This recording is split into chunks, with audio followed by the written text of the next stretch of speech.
dangerous situation when we've got these debates about military funding get politicized, and unfortunately that's what's happening this year.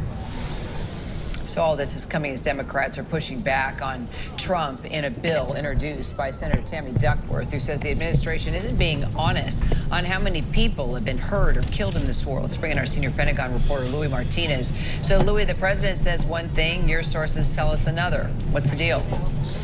Well, Carrie, yes, U.S. officials are telling us that the numbers of THAAD missiles and Patriot missiles are extremely low, as are the number of long-range offensive missiles such as the ATACMS and the PRISM missile, which have been used to target some of those missile batteries that the Iranians have used to launch ballistic missiles at U.S. facilities and towards U.S. allies in the Gulf region. So, but yes, the number of specific numbers are classified, but what we are told is that, yes, there has been a significant reduction in those missiles as they have been employed against Iran. And again, those are raising concerns internally within the administration about how to proceed with the conflict, given that if you're going to go on the offensive, you also need a good defense, and if you don't have enough of these air defense missiles coming at you, then you really have to take into account whether it's worth it to go on the offense again. So what about this bill put forward by Senator Duckworth? What is it that she wants exactly to get out of this?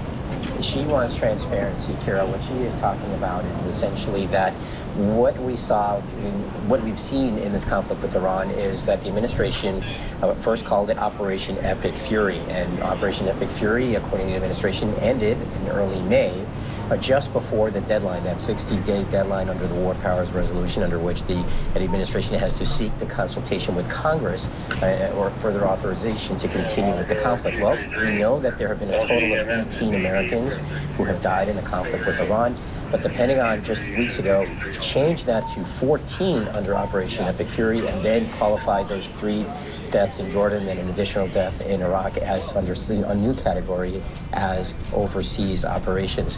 What Senator Duckworth wants is she wants transparency, that if we are fighting the same enemy, that all of this information be included together. And she wants essentially wants to note that, yes, that the administration cannot have it both ways, and saying that we are still fighting Iran, and at the same time calling them different names, even though the operations really remain the same. Louis Martinez from the Pentagon for us. Louis, thanks. So some good news for Americans. President Trump's promise of a deal to reopen the Strait of Hormuz is actually stabilizing oil prices again. And we're starting to see that decrease at the pump. Average gas prices trending down yet again, now at $4.04 for a gallon of regular gas, and for diesel. A gallon will cost you $5.32, about the same as it did last week. Our Elizabeth Schulze has been tracking all of that for us. Okay, weren't we just talking yesterday? Hold on a second here. I'm getting confused. This is how this goes. It's up, it's down, it's up. Yeah, I'm like on a I'm on a Schulze roller coaster here.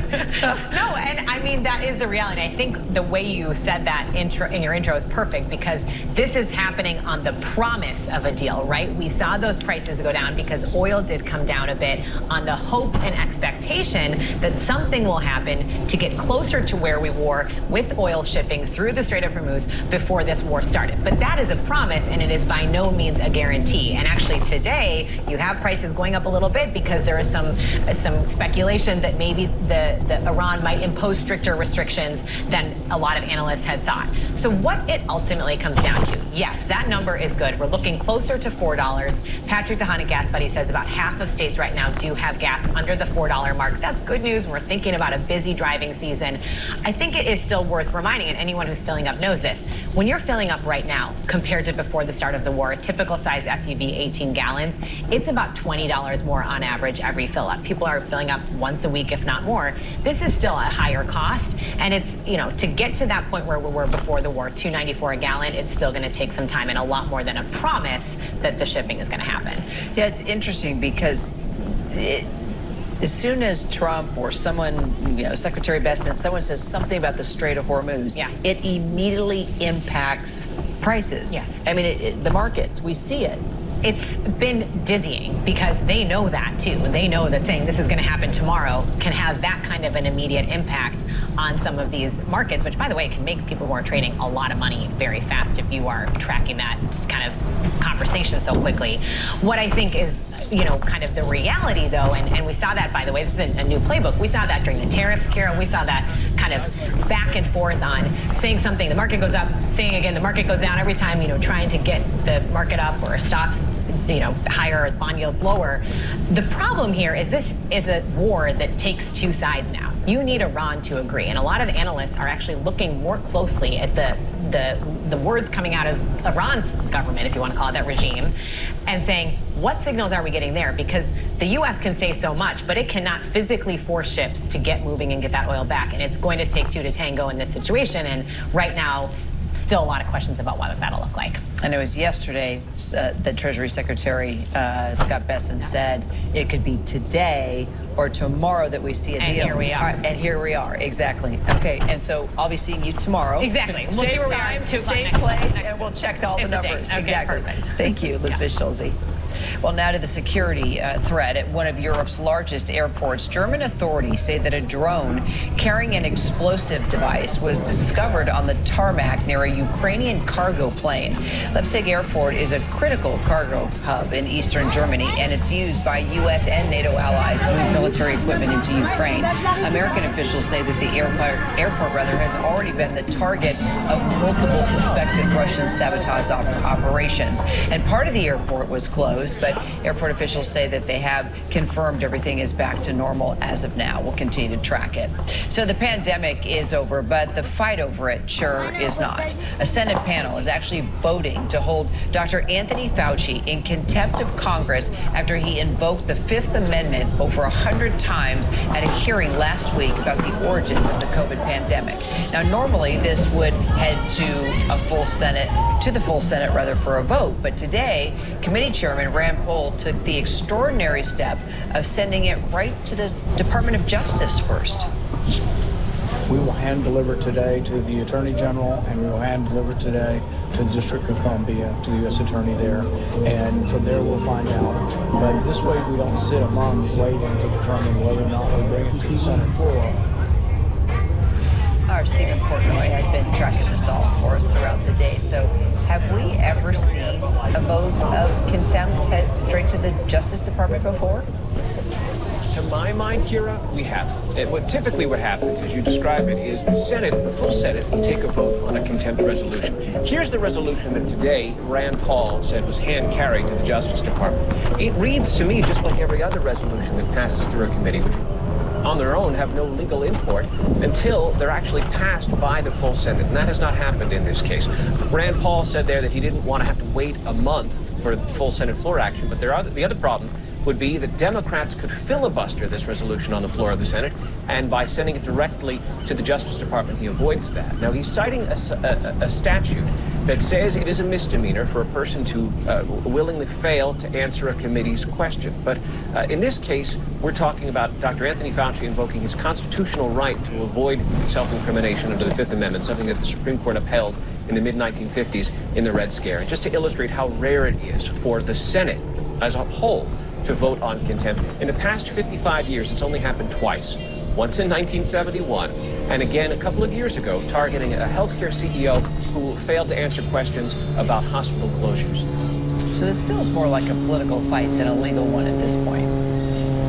Well, I'll tell you, Kira, Republicans do seem to be aiming to punish Anthony Fauci. If the Justice Department does take up Rand Paul's contempt referral and take it before a grand jury or directly into court, we could see Anthony Fauci having to answer for this. Of course, his lawyers will argue that the witness has a constitutional right to decline to answer questions. And Rand Paul recently told R.J. O'Brien that he understands that this is sort of a novel question for the courts, and he expects the courts to have to answer this.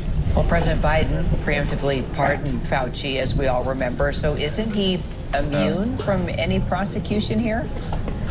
From federal prosecutions covering the length of time that's mentioned in the pardon warrant. So it'd be 2014 till the days before Joe Biden left office last year. Now, if Fauci had given answers at last week's hearing. In theory, state prosecutors who have talked about targeting Fauci could have gone after him on that basis. And that's another argument that his defense lawyers can use if this were to go into court, if prosecutors do seek an indictment charging Anthony Fauci with contempt of Congress. Stephen Portnoy, thank you. So now to an air quality alert for people in the Northwest. Dozens of raging wildfires in Canada, Washington State, and Oregon, creating a blanket of smoky air now. This comes as millions of people on both coasts are on alert because of dangerous temperatures soaring into the triple digits. We'll continue to track it with our meteorologist, Leslie Lopez. Well, the FDA is expanding its salmonella investigation into jalapenos served at Chipotle, and now another chain restaurant is under investigation. The CDC says that at least 345 people across 27 states now have gotten sick. Minnesota and Colorado are now the hardest hit. 36 people have been hospitalized. Chipotle has already removed the jalapenos from affected restaurants in a number of states, and now the restaurant chain Qdoba tells ABC News they're cooperating with public health authorities and pulling jalapenos from all of their restaurants as well. And a major update on the cyclosporiasis outbreak. Health officials in Michigan saying that these cases are on the decline and that people can actually resume eating lettuce. Michigan has seen the bulk of the nation's cases, and the CDC says that 15 states now are linked to Taylor Farms and iceberg lettuce. Mexico's health ministry testing fruits, vegetables, water at hotels and popular tourist hubs, especially in places like Cancun and Tulum. Straight ahead, not quite a moonwalk, but it's close. The latest on a mission to tune up the International Space Station, plus dodging grocery carts and battling for parking spaces inside the parking lot wars at Costco and how the company's trying to tame the chaos. Este regreso a clases, manda dinero a casa por WhatsApp con Félix. Entra a felixpago.com y empieza tu envío por WhatsApp.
Glad you're with us. Well, out into the great beyond, NASA astronauts in outer space performing some modifications on the International Space Station. You can see them working right now. Those are live pictures. They're installing new solar arrays, which are meant to provide additional power to the station to support critical operations. We'll keep watching.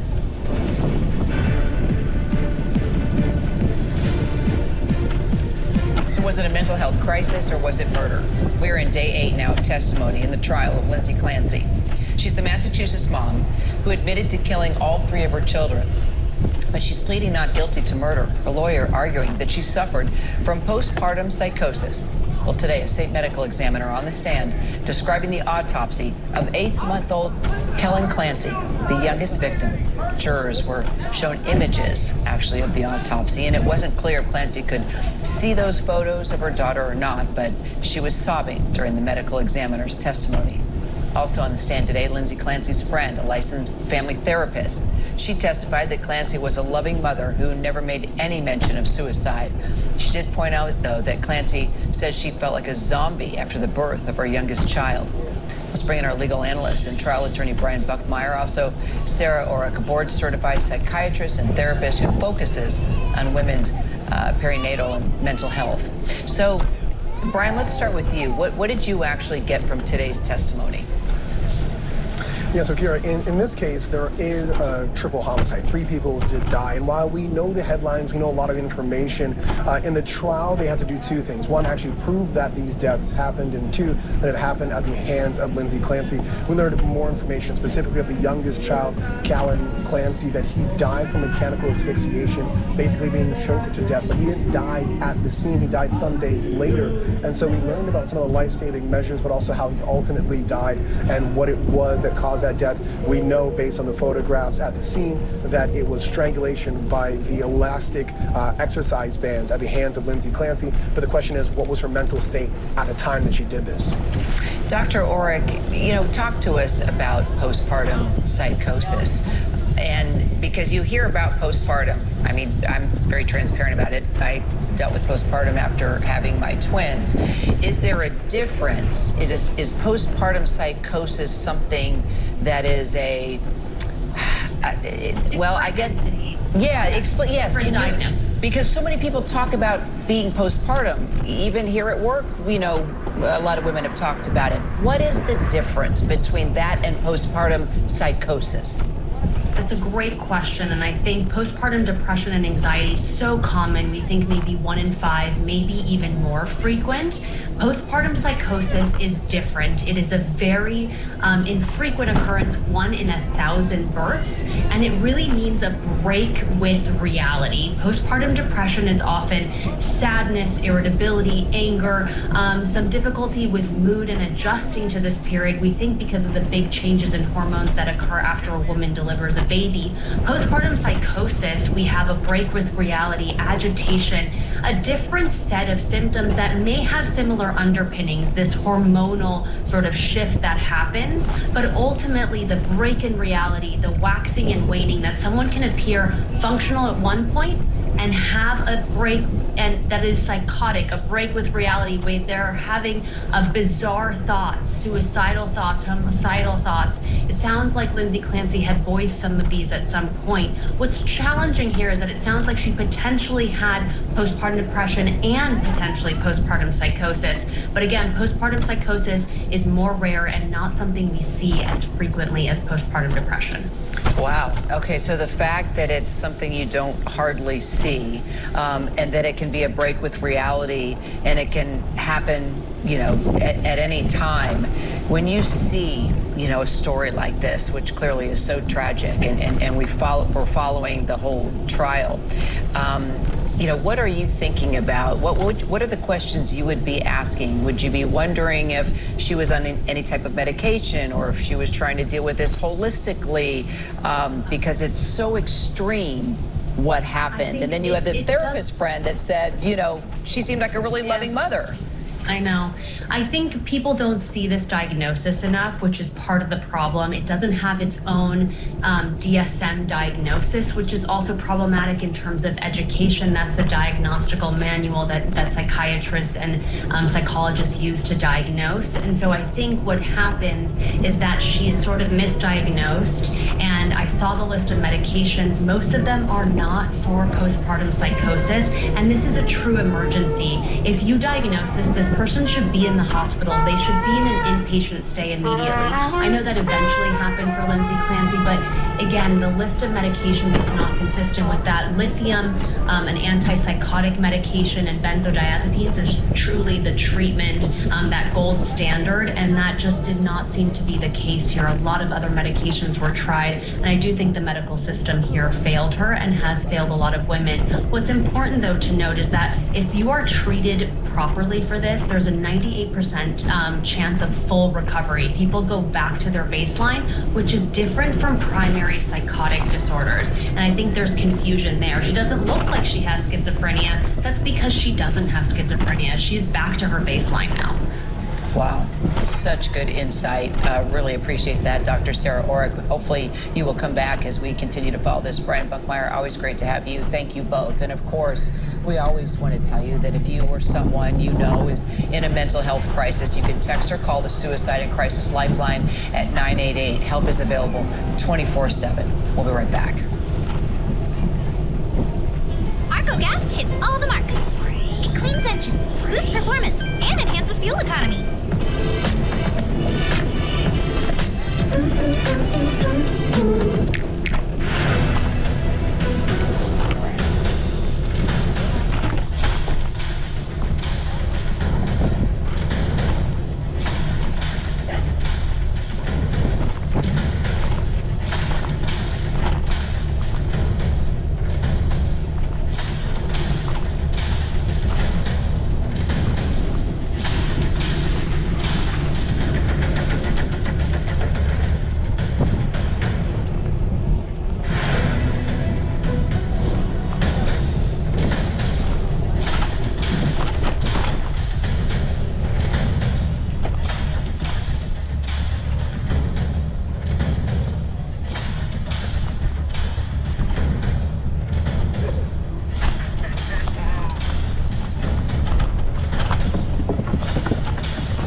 This game could change like that. Who's Pete Carroll? Who's Tennessee? What is